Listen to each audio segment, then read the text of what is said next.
Welcome back to the shop. All right, today we're getting back on this Trans Am. It's going to be focused on this transmission, which is a turbo 350, but it is for the Trans Am LS3 swap project that we had put on hold for a while because we were waiting on parts. We were waiting on vintage air kit to come in. We didn't want to build the rest of the car waiting on that because I'm going to have to take the interior apart, and I didn't want to put the radiator and stuff in and have to take it back out, put the condenser in, and yada yada yada. So we were on hold on that. Now we're not. We've got this Ultra Bell. It's been sitting in the shop collecting dust.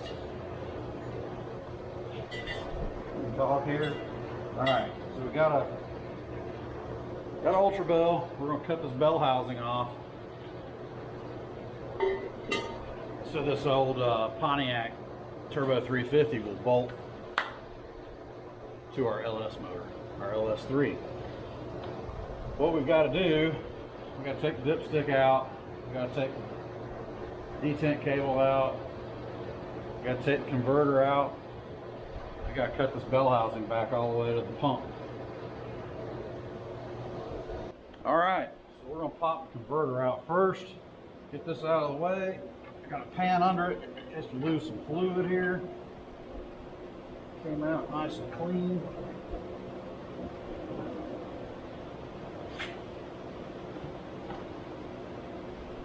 I'll leave that sitting in the drain pan. Let some of that drain out.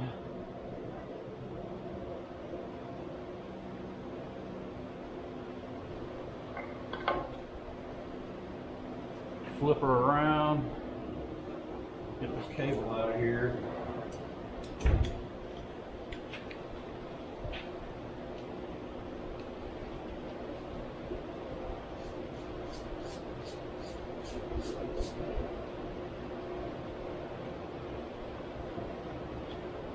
Woo!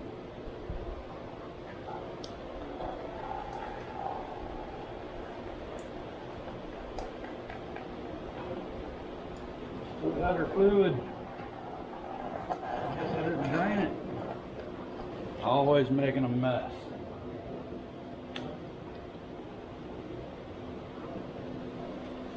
It's only been like 6 months since I pulled this transmission out, so I couldn't remember if there's fluid in it or not. I guess I could have pulled the dipstick out and checked it, huh? But I didn't, so. Detent, you just pull out and try to rotate it off of there. Since we're not running a carburetor, we're not going to run this cable, and we'll get a plug for that hole where the detent cable goes. So basically, since we're running an LS fuel injected car or engine now with this car, we have an old style vacuum and manual cable driven kickdown cable or detent cable. So when you're cruising down the road and you push down on the floor and you've got it in drive, that'll automatically kick it down into second if you're not going too fast, if you're not past the governor speed of the transmission, and then but now since we don't have that, you just click it down into second. It's the same thing. You got a console shifter, boop, pop it down one gear, hammer down, you're gone. That's all you got to do. So what I'm going to do now, instead of making a royal mess out of all this, I'm going to take my vacuum pump, stick the tube down in there, and I'm going to suck all that fluid out. All right, got some fluid sucked out. Now we're going to pop the dipstick out. The dipstick. All right.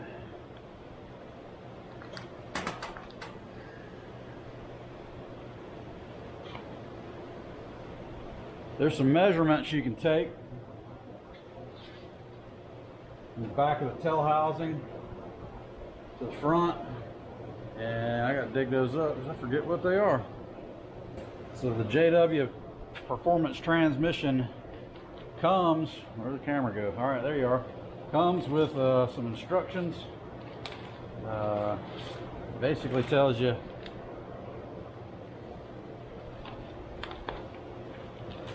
You got a Turbski 350.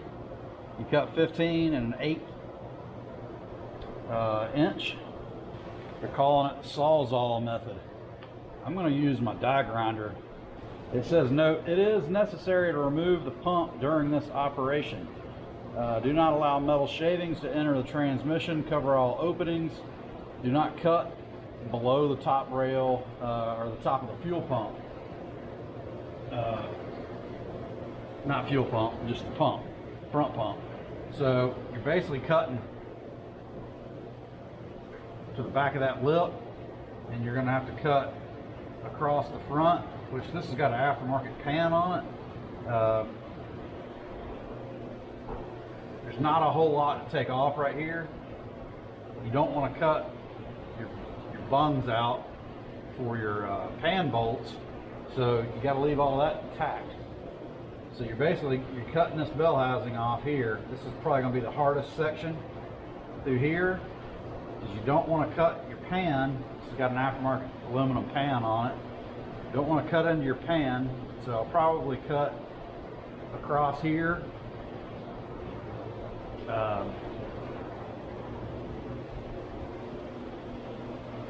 First, I'll probably do that first.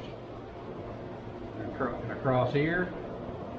You don't want to cut in too far back into your where your oil cooler lines go, trans cooler lines.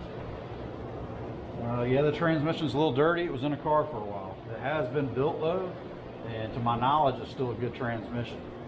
So these things tend to be a little leaky. So over time they seep a little fluid, and dirt sticks to them. And this one's got nice rat shit on top, which is a bonus. It's a bonus. So I'm gonna plug off my holes here, and I'm gonna wrap this up, shaft up, input shaft up, so we don't get any metal in that way. I'm not taking the pump out. I believe I can do this without doing that. So that's what I'm gonna try to do at least. I don't think it's necessary for me to take this pump out. If that means I've got to cut back a little ways, and then when I can see better, when the bell housing's out of the way, I can trim it up tighter and then smooth it all out. That's just what I'll do. So we're going to measure 15 and an 1/8. I'm going to take several measurements here and make some marks just to get some sort of a reference.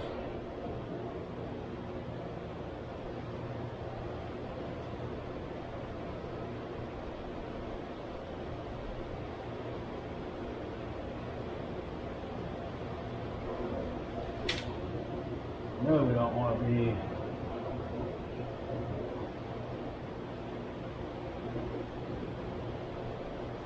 anywhere close to the bungs for the helmet. Now if I measure out, it's about 7 inches.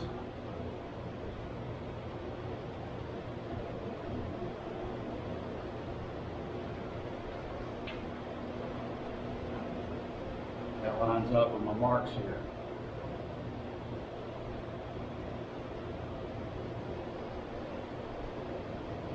And I'll be a little in on this one, but I'm going to trim this one back once I know I'm safe, because I don't want to get into anything in this area. I don't want to lose any fluid there, right? I've never cut one of these before, so I'm trying to be cautious here. I don't want to take off too much material.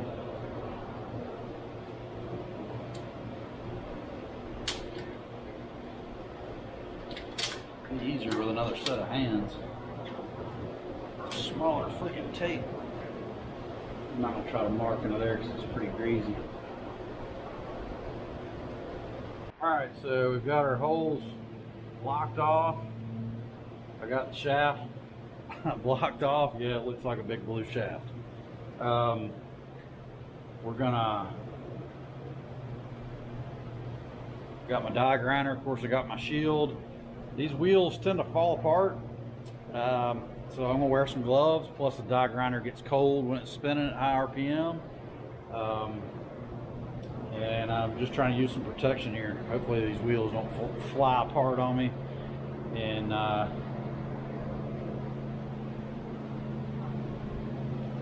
be all right as far as being safe.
Maybe I could go from the inside out like that.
Cut off my first bell housing. Well, I don't think I screwed anything up yet. I'm gonna have to trim in these areas here, and I'm sure I got to do a lot of trimming in this area, some fine massaging. I was just leery about cutting too deep into that hump yet. Don't want to get into any passageways. I got to clean all this up, and then I got to deburr all this, and we're gonna get it though. I nicked a couple of these heads, but nothing that's a big deal. No big deal at all. Do have to take the bolts out of the pump because the Ultra Bell bolts up to the pump. So we know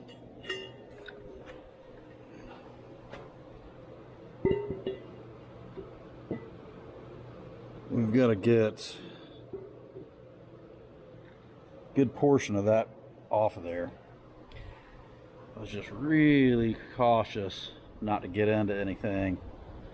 You don't want to get into a area that's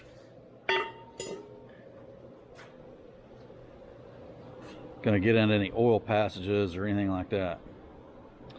Got the bolts out of the pump, stuffed some tissue in there just to keep the shavings out of the threads.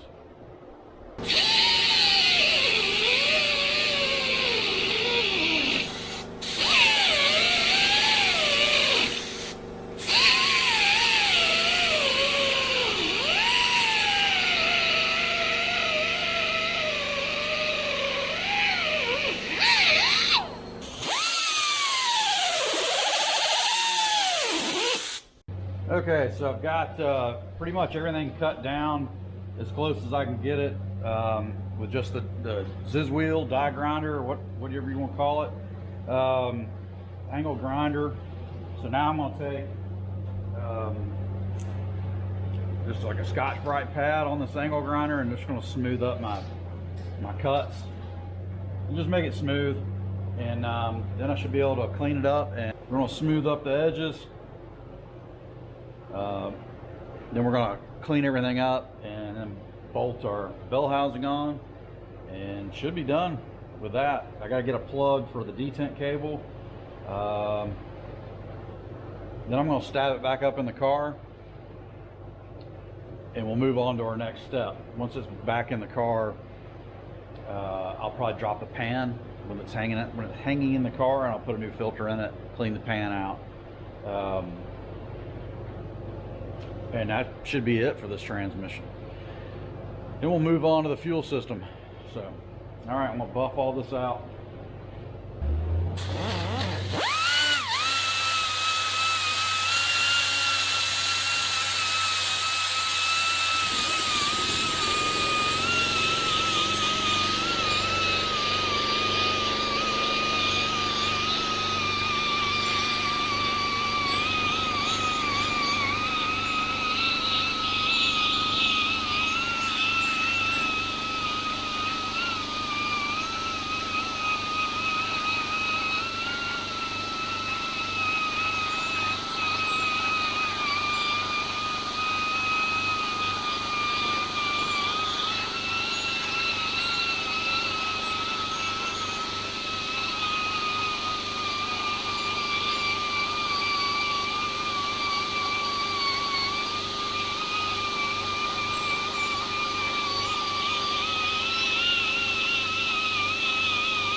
I'm gonna throw all the bolts in it, just mock it up, make sure everything sits flush.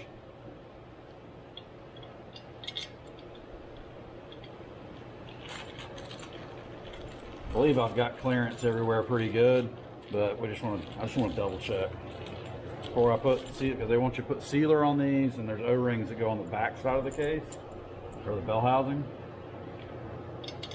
So before I do all that, just want to make sure this thing will bolt down flush. And there's no clearance problems.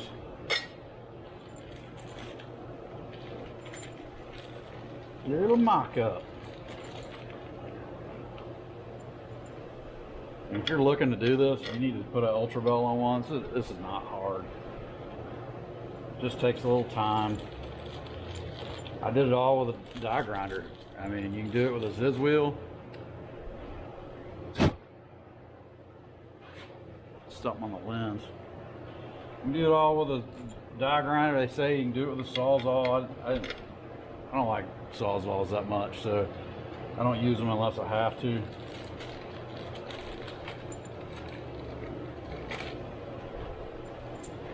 I went through quite a few of the Rolocs polishing my cutout, but it's not a big deal. Went through like 7 or 8 Rolocs polishing my cuts up. And I'm just gonna hand tighten everything. I'm trying to go nice and even. And a crisscross deal, I was just gonna put the 2 in, but it didn't seem like it was kind of trying to fight each other. The bolts are trying to bind a little bit, pulling the bell housing flush. So I'm gonna try to do it in a cross pattern and see.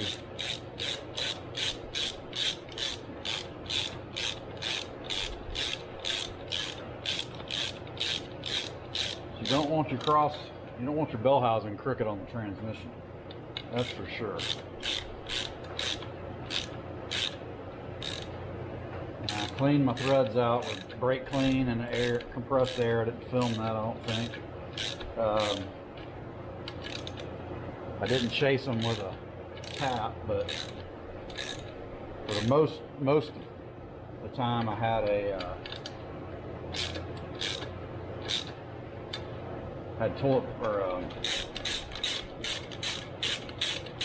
most of the time I had paper stuffed in the holes to prevent anything from getting in the threads. When I was buffing the cuts, I didn't have them covered up, so I cleaned them out good.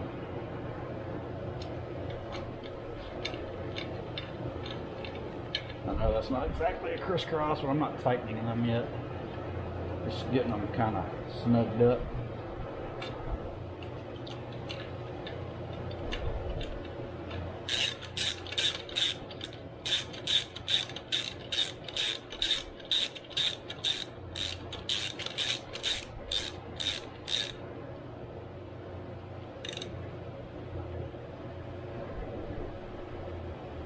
May have a clearance problem somewhere. If I do, it's at the bottom.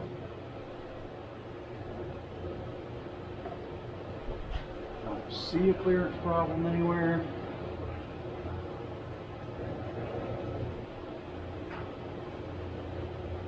Unless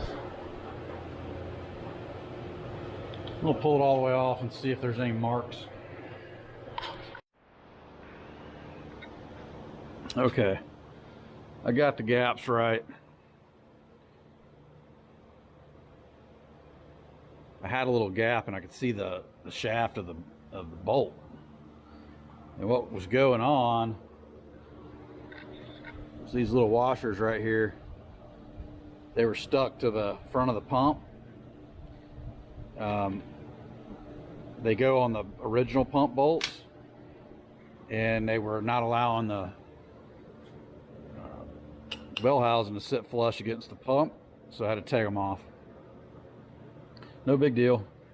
So now I'll take all these bolts out, I'll seal the washers, and I'll install the O-rings. A little final look at my hack job here. Could have spaced this out just a little bit more, kept it closer to the bell housing, but it really doesn't matter. As long as you don't cut through the housing into any oil passageways, any fluid, you're good. I think it looks just fine. So what we'll do is we'll put Loctite on the bell housing bolts that go into the pump.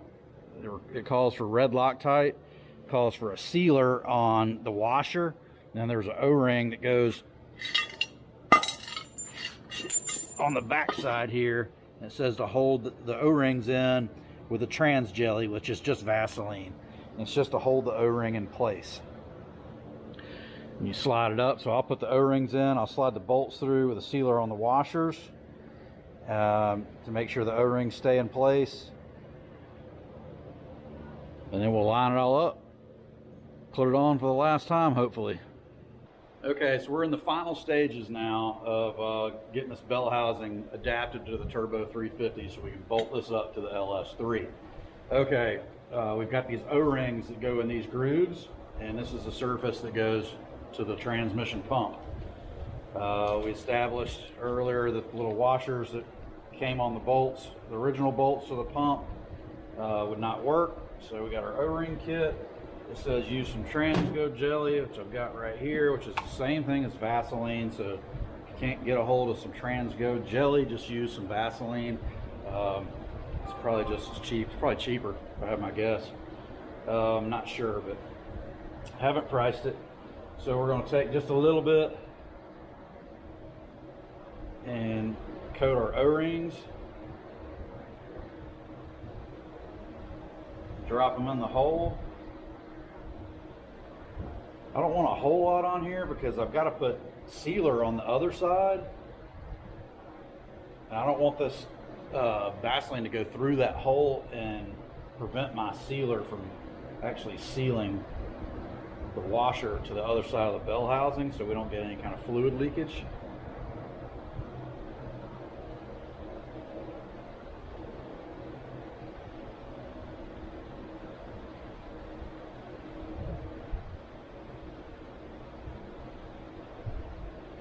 Probably double check with like a screwdriver just to clear the hole out. So when I push the bolt through, I'm gonna push the bolt through before I put any Loctite on in case I've got to clean it off. So you've got a couple things going on. You've got to make these O-rings stick in the hole. That's what the Vaseline's for. Just to kind of secure them in place here a little bit.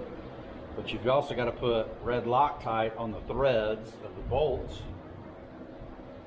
And then you've got to put an RTV sealer gasket maker on the washer. So you got a couple things that could fight each other. One being Vaseline on RTV is probably not the best thing in the world to make the RTV set up and stick. So you don't want that.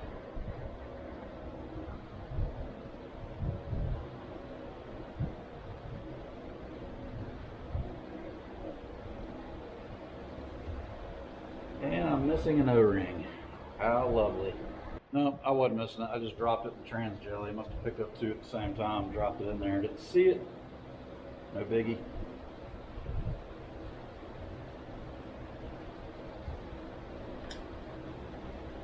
Got this little jet tool handy, so I'm just going to use it to try to clear my hole out. So I don't want any trans jelly getting on the threads, because then I'm going to have to clean the threads to get the Loctite off, or to get the Loctite on.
Okay, now I'm going to push a bolt through. I figured that was going to happen. It's going to push the O-ring out. So what I'm going to do is slide it down. I'm going to leave myself just enough room where I can still snake my sealer in behind the washer.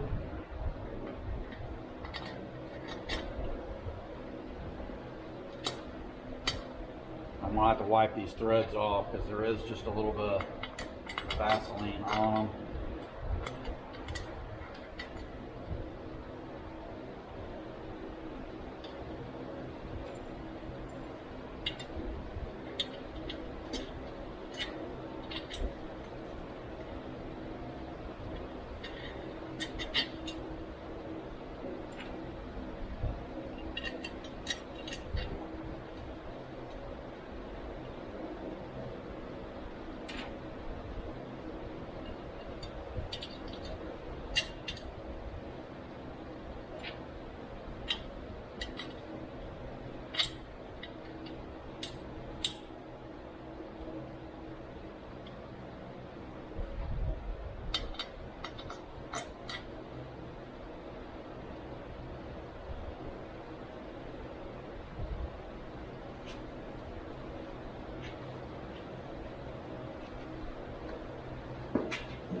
Gravity's not being my friend here.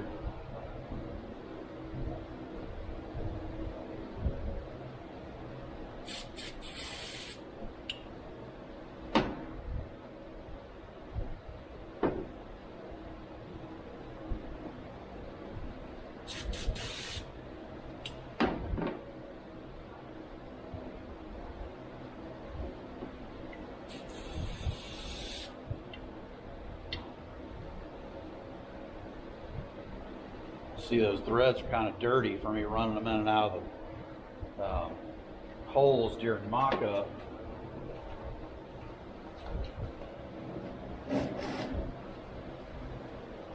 Even though I did clean those holes out with brake clean and compressed air, the threads are still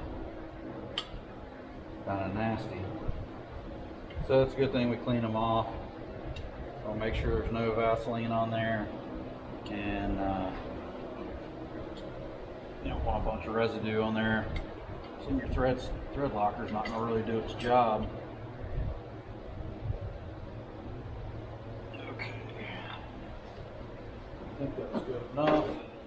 What we'll do now is go on this side and push the bolts back.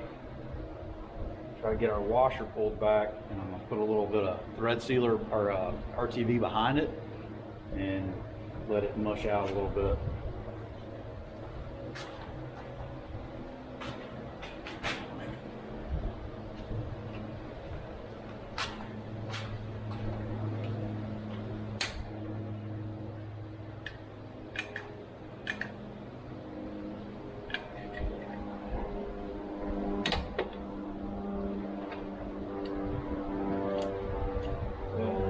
washer back with a magnet.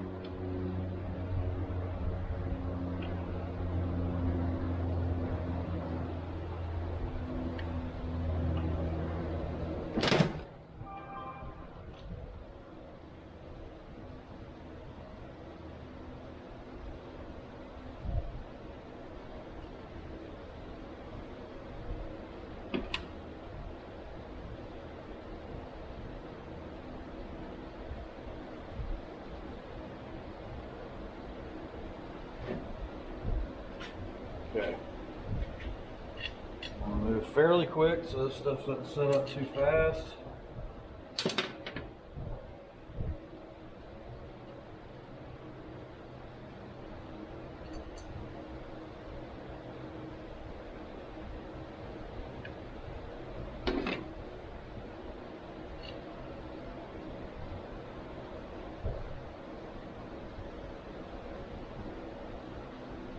I guess I could have put the thread seal, the RTV in first. I was trying to keep it from getting on the threads.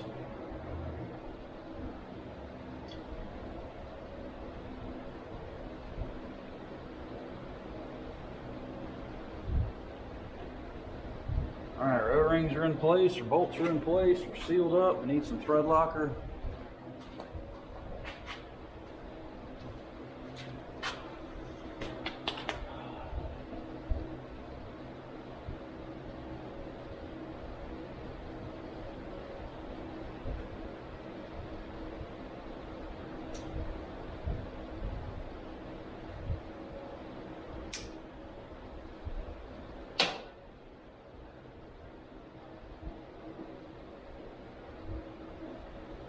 Don't want to thread lock my knife into place, so we're gonna clean the blade.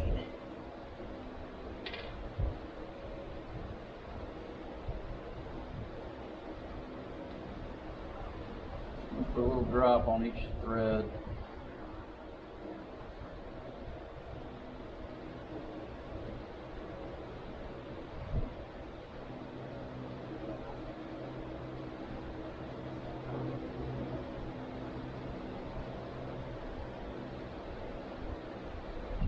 That'll do it. All right, so we're gonna try to get this thing mounted up without making too much of a mess. I already got thread locker on my hand.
Caleb?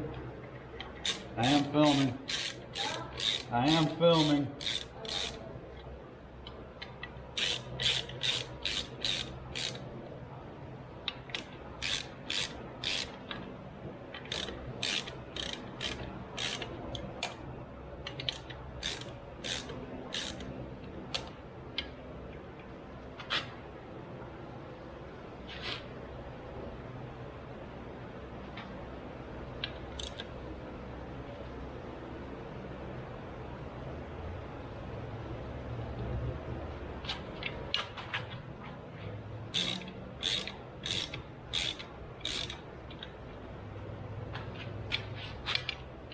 Trying to slowly pull the bolts in where the bell housing sucks in nice and even. I'm watching my gaps, watching the threads disappear, stuff like that.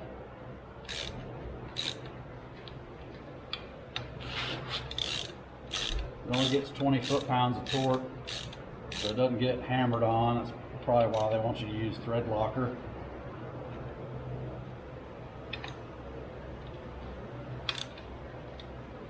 Gonna get them all snugged up where the case is flush, and I'll grab the torque wrench and we'll torque them properly.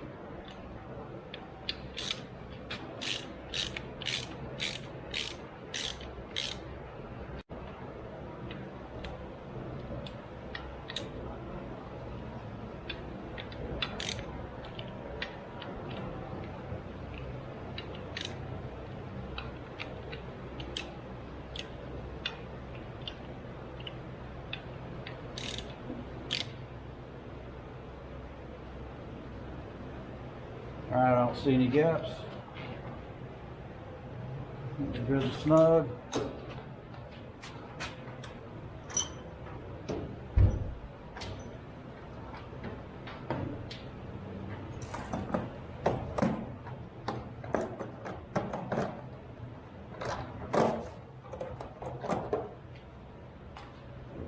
Grab my old torque wrench and set her on 20, which is almost nothing.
All right,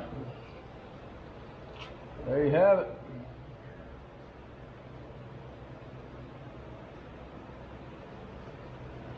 SFI,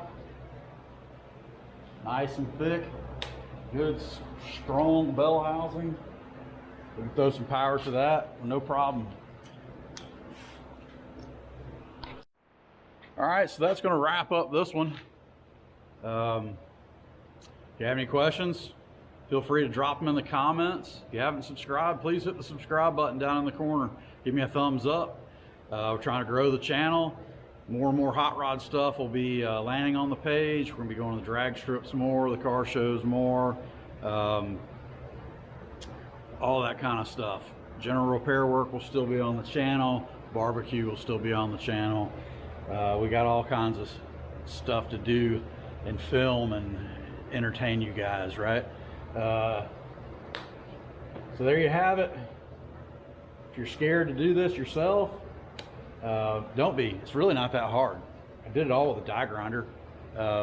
Roll lock, you know, smooth my grinds out with a roll lock. little air angle grinder. You can use, there's multiple ways you can do it. I mean, people do it with sawzalls, people do it with grinders, whatever you got to cut with. I like the die grinder because the wheels are fairly small. I mean, I start off with like a 4-inch, but they wear out real fast, so they get small. And the Rolox, it's just aluminum, soft metal. It's not hard to cut, and it cleans up easy. Like I said, I could have left a little more lip, but it's not necessary. That's it. I'm gonna stab it back in the car, and we're gonna move on to the next step on this LS build, LS3 conversion. Really, it's not really. I'm not building the engine. We bought a crate motor, but that's gonna wrap it up for this bell housing video. How to put an Ultra Bell on a Turbo 350. Thanks for watching.